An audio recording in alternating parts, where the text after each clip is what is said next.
suspect. LaDamian, why? We want to know why. Back up. Do you have any Can you talk about family? Back up, yes. Do you have anything to say? anything to say to your family? Do you have anything to say? Anything to say? They want to know why.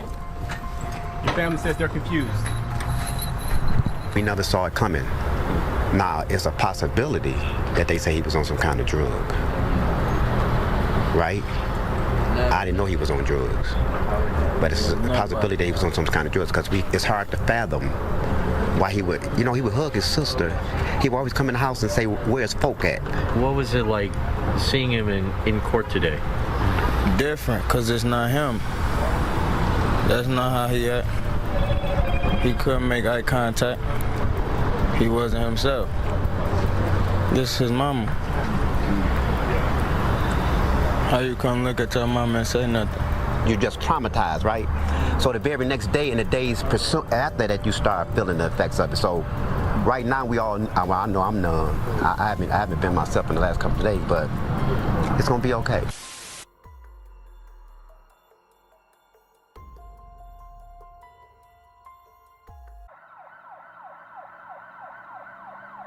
Just before 4:30 p.m. on September 1st, Hazel Park police officers were dispatched to a residence on Bernardino Avenue, just off 9 Mile Road and I-75, following a call that would lead them into one of the most disturbing cases the city has seen in recent years.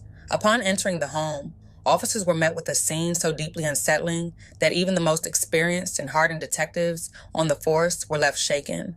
It was the kind of moment that doesn't just stay with you for the day, it lingers. What began as a quiet afternoon, filled with ordinary memories, took a dark and irreversible turn that no one saw coming. Hazel Park police were called to the home just after 4 Monday afternoon. Investigators say officers found both Linda and Cardi dead with injuries from apparent trauma. Very sad and a horrible situation because we live in a good neighborhood and they were very nice people. See them taking the child to school and, going to work. The bodies of 41-year-old Linda Hill and her 12-year-old son, Cardi Jackson, were found inside the residence, both having suffered fatal stab wounds to the neck.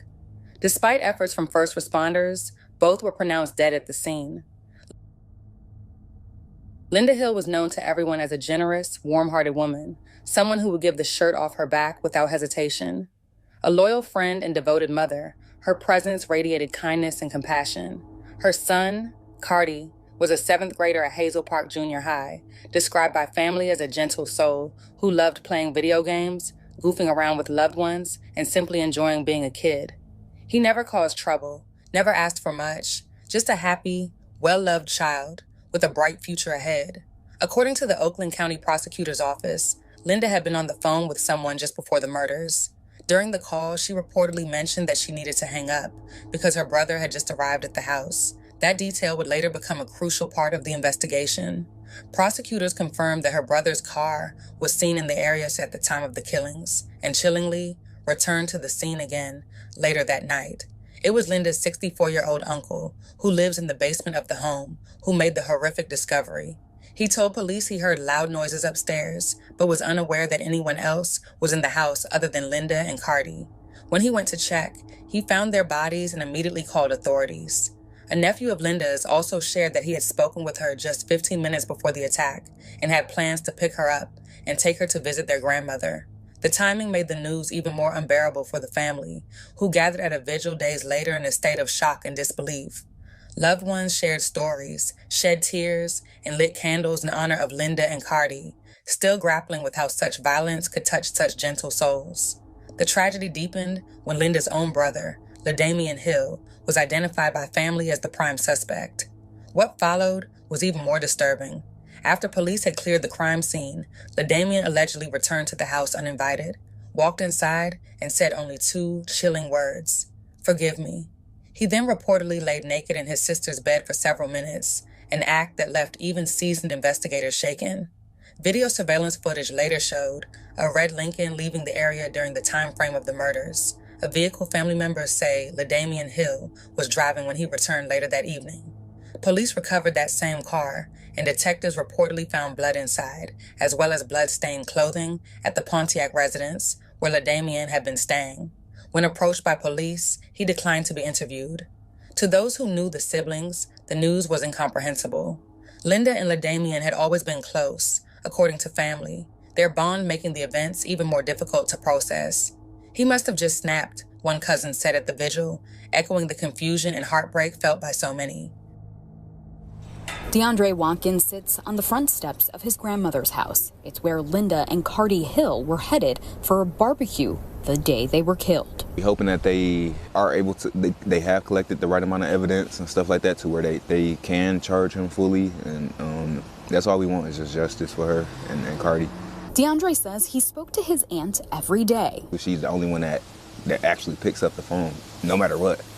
Like, she could be the most busiest person, and right away she's picking up, and we on the phone hours. He says she was everyone's biggest cheerleader. Life, career, she stayed supporting us within any of our career paths. She never cared about, like, herself, you know? It was always us. Meanwhile, his little cousin was quiet, but he loved video games and shared a special bond with his dog. Super strong.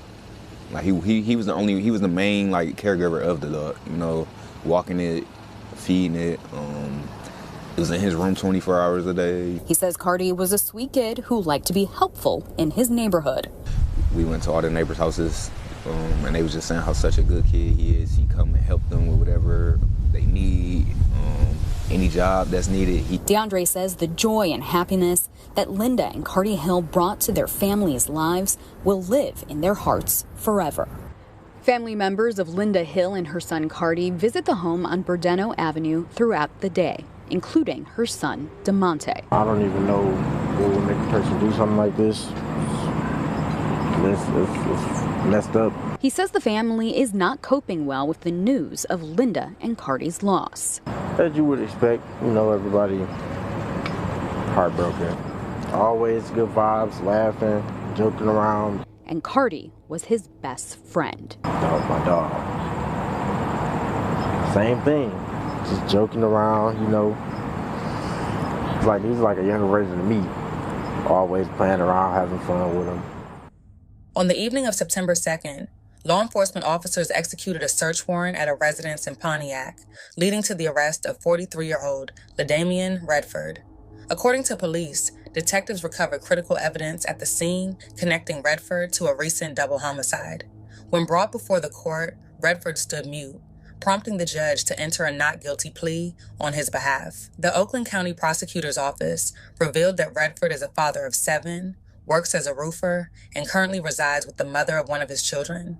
His criminal record is extensive, with prior convictions for assault, domestic violence, possession of controlled substances, and felony firearm charges. At this time, investigators have not identified a clear motive behind the killings. The silence surrounding Redford's alleged actions has only deepened the pain for the victims' families, leaving them with far more questions than answers, and a grief that words may never truly express. The tragic story of Linda Hill and Cardi Jackson highlights the deep dangers of unresolved conflict, toxic relationships, and unchecked patterns of abuse. It shows how a history of violence, when left unaddressed, can spiral into irreversible tragedy. Despite warning signs, repeated criminal behavior, or emotional instability, systems often fail to intervene in time, leaving families vulnerable to devastating outcomes. The key lesson is the urgent need for early intervention, accountability, and support for victims of abuse. It also emphasizes the importance of recognizing red flags, taking threats seriously, and protecting loved ones before situations escalate. In the end, this story serves as a painful reminder that ignoring violence, whether out of fear, hope, or helplessness, can come at the highest possible cost. Rest in peace, Linda Hill and Cardi Jackson. On September 1st of 2025, Hazel Park officers were dispatched to 23084 Burdeno, which is in the city of Hazel Park, county of Oakland, at approximately 4:15 p.m. Officers were met by the caller, Edward Hill. Officers located a female in the living room of that location, face down, covered in blood. Blood was also splattered on the south wall of the living room. Officers discovered the female, Linda Hill, to have a deep laceration to her neck. Officers subsequently located a young male, Cardi Jackson, in the rear of the home, also with a deep laceration to his neck. At this time, detectives were called in. A search warrant was authorized and executed on the Burdeno home. Oakland County Crime Scene Unit arrived on scene and collected biological evidence from that same location. Family began showing up at that time at the residence, and I spoke with Wakita Hall, who stated that she was on the phone with Linda at 2:22 p.m. and the call lasted approximately 46 minutes. Wakita advised that they were having a conversation and the phone went silent. Wakita advised she heard nothing of concern at that time. A ring camera also was located across the street from that same location, which showed a red sedan possibly leaving 23084 Berdino. A camera search of nearby businesses showed a red, older model Lincoln MKZ northbound on Berdino at 3:09 p.m. That same camera shows the same car southbound at 3:17 p.m. A search warrant was authorized on Linda's phone, which revealed that Linda was on the phone with Wakita and then took a call from someone named Andre, later determined to be DeAndre Davis. Once the forensic team was done processing the location, I entered the home and searched the residence with Detective Porter. Linda and Cardi had severe and critical lacerations spanning the whole length of their neck. Once the search was completed, detectives returned to the station, and at approximately 1:44 a.m., I spoke with Dwight Hill, who stated that he was the nephew, and he stated that his nephew, LaDamian Hill, showed up to the house naked and laid in Linda's bed and asked for forgiveness. Prior to this, the family had been trying to reach LaDamian with negative results. Dwight advised that LaDamian showed up to the house in a red sedan and left the location approximately 20 minutes prior to my notification of these events. The owner of the sedan at this time was unknown. Detectives continued to check area cameras to narrow down the direction of travel for that red Lincoln, which was tracked to westbound 8 Mile and West End. The Lincoln was then picked up on flock cameras and provided a plate for that vehicle. The vehicle registered to a female out of Pontiac. Additional members of the department proceeded to the area of the Pontiac residence and conducted surveillance on the house and the suspect vehicle in front of the location. Officers observed LaDamian Hill on the front porch of the residence at that time. Detective Jackson and I spoke with DeAndre Davis, who was unaware of Linda's passing. DeAndre stated they went on a date the day prior and texting the day of the murder. DeAndre advised he called Linda, which was confirmed from her call log, at approximately 2:51 p.m. and lasted until 3:17 p.m. DeAndre advised that Linda stated her brother was at the location and she had to go. The call was then ended. That time frame correlates with the times from area businesses that the red sedan was located in the area. Due to the fact that the call was ended and the area businesses caught the sedan southbound on Berdino seconds later, this indicates that the killing of Linda and Cardi happened almost immediately upon LaDamian entering the home and DeAndre ending the phone call with Linda. At this time, I offered a search warrant for the residence in Pontiac. Oakland County SWAT was notified and executed the search warrant and took LaDamian into custody without incident. On LaDamian's person was a blood-covered sweatshirt at the time of the arrest, and during the search of the residence, black jeans were recovered that had apparent blood on them as well. Home security footage was retrieved from the Pontiac house, which shows LaDamian entering the home at 6:37 p.m. on the day of the murder, wearing the sweatshirt and pants that were recovered. Additional evidence was collected from the Pontiac home and subsequently processed. A search of the red Lincoln in front of the Pontiac residence also revealed the presence of blood contained inside. The vehicle was processed as well by the Oakland County Crime Scene Unit, and the owner of the Pontiac residence and the red Lincoln advised that LaDamian was the only person using the vehicle for approximately the last 10 days. The resident stated that to detectives that LaDamian showed up to the Pontiac residence naked and stated that he lost his phone and didn't want to talk about why he came home naked. This occurred after he had already showed up to the Berdino home naked. LaDamian was transported to the station where he was processed. LaDamian subsequently refused to cooperate with detectives and provide any insight to a motive for the killing. The weapon used in this crime has not yet been recovered, and this case was then subsequently presented to the Oakland County Prosecutor's Office, who authorized the 2-count warrant that sits before you, count 1 being for homicide, murder, first degree, premeditated for the killing of Linda Faye Hill, count 2 being for homicide, murder, first degree, premeditated for the killing of Cardi Perone Jackson. Anything else you'd like to add? We'll have subsequent bond requests. The court's been presented with a proper complaint based on the factual allegations contained in the actual complaint and the sworn testimony moments ago. The court finds probable cause to believe that the accused committed the alleged offenses. I've issued the warrant and I've signed the complaint. Okay, let's shift to the arraignment.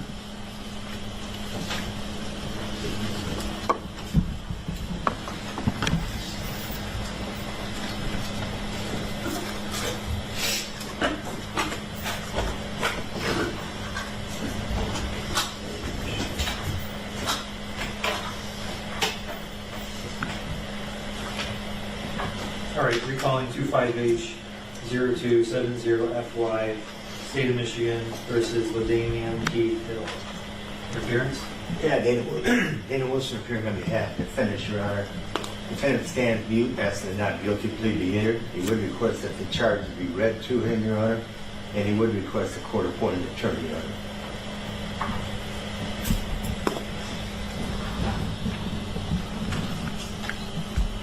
Are you LaDamian Keith Hill? I am. This is your arraignment. You've been charged with 2 counts in the complaint. Count 1 is premeditated homicide, murder first degree. This is a count that could be punished with life in prison without parole, with DNA to be taken. Count 2 is the same. Premeditated homicide, murder first degree. This felony could be punished with life in prison without parole and DNA to be taken. The court will enter not guilty pleas on your behalf for both of these counts. You have the right, constitutional right to a trial by jury. You have a constitutional right to be represented by an attorney at all stages of this case. I will give you a free attorney through all the stages in the district court. You have the right to remain silent. Anything you say or write can be used against you. You have the right to have an attorney present anytime you're questioned on this case. And you have the right for the court to consider any type of bail. Is there any input from the detectives on bail? Detective Jackson, Hazel Park Police Department. LaDamian is a 43-year-old male. He has a lengthy criminal history spanning from 2004 to the current charges. 2004, he received his first conviction for controlled substance. 2006, assault and battery. 2009, domestic violence. 2007, assault with intent to murder, pled down to assault with intent to do great bodily harm less than murder, along with felony firearm. 2009, we continue with controlled substance. 2010, domestic violence, second offense. 2012, felony firearm, second offense. 2012, possession of a controlled substance. 2009, disorderly person. And 2019, OWI, which is in active warrant status. An MDOC report also showed that LaDamian served his maximum time on his last prison sentence without parole and without improvement. LaDamian has 2 outstanding arrest warrants in lien for failing to appear on court orders.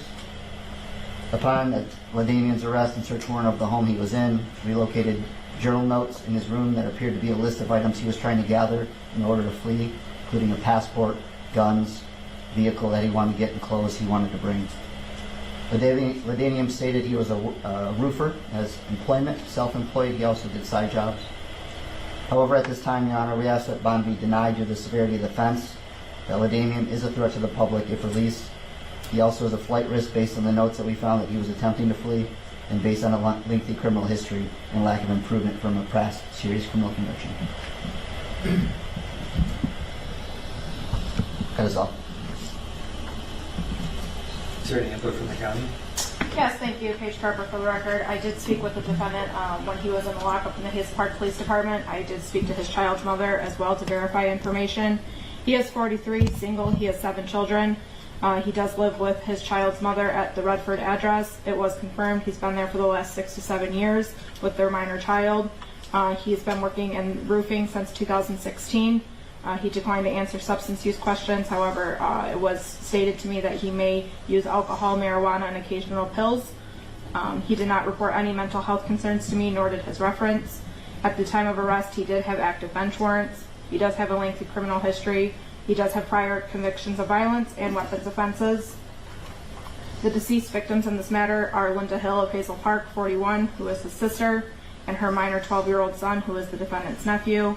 I did not find any prior contacts with them in Clemmis. He did not live with the victims of this matter. Based on the serious nature of the offense and the allegations that surround this matter, and the defendant's past violent convictions, there are no conditions or combination of conditions that will assure his appearance in court or mitigate the danger to the community at large. Per MCR 6.106, the court may deny bond solely on the offense of murder. Therefore, pretrial services is respectfully asking that bond be denied in this matter today. Thank you. Thank you. Counsel, do you have any input on the issue of bond? Just briefly, Your Honor, the defendant, he is working, he's a roofer by trade, makes $600 to $700. He's not on probation, he's not on parole. He's had stable residence on Gilmore and Redford. So he does have stable residence. I realize it's a very serious crime, though. The only thing I'm going to ask for is an original cash bond.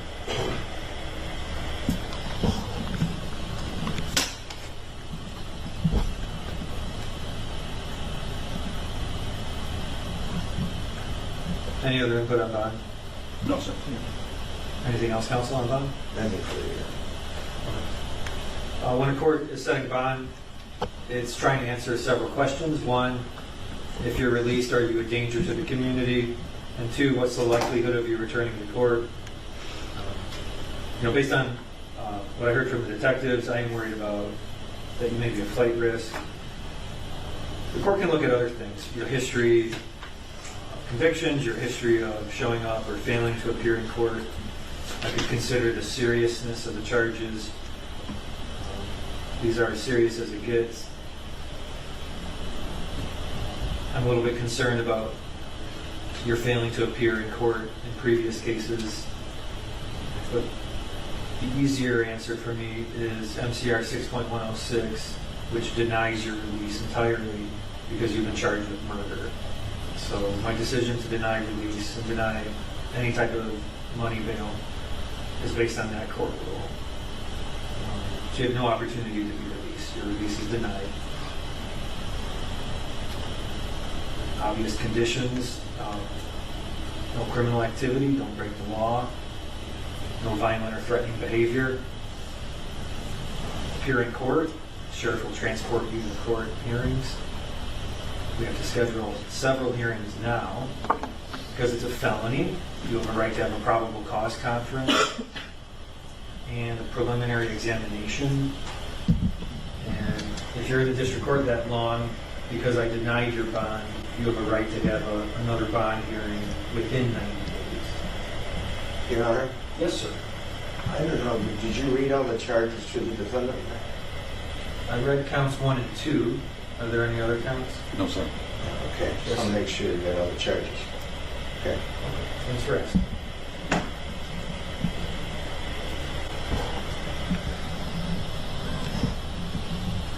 Okay. Are the parties requesting a probable cause conference to be in person or virtually on Zoom? I would have to be in person, Your Honor. The in-person probable cause conference will be held here in 43rd District Court September 16 at 10:45 a.m. September 16 at 10:45 a.m. will be held with me. The exam will be scheduled a week later. That will be September 23rd at 12:55 p.m. Again, in this court. And then we'll talk about the new bond hearing within the next 90 days. We can start that conversation at the BCC. Is there anything else to discuss today? No, sir. Anything else, Council? Okay. Mr. Hill, we'll see you soon. All right. Goodbye.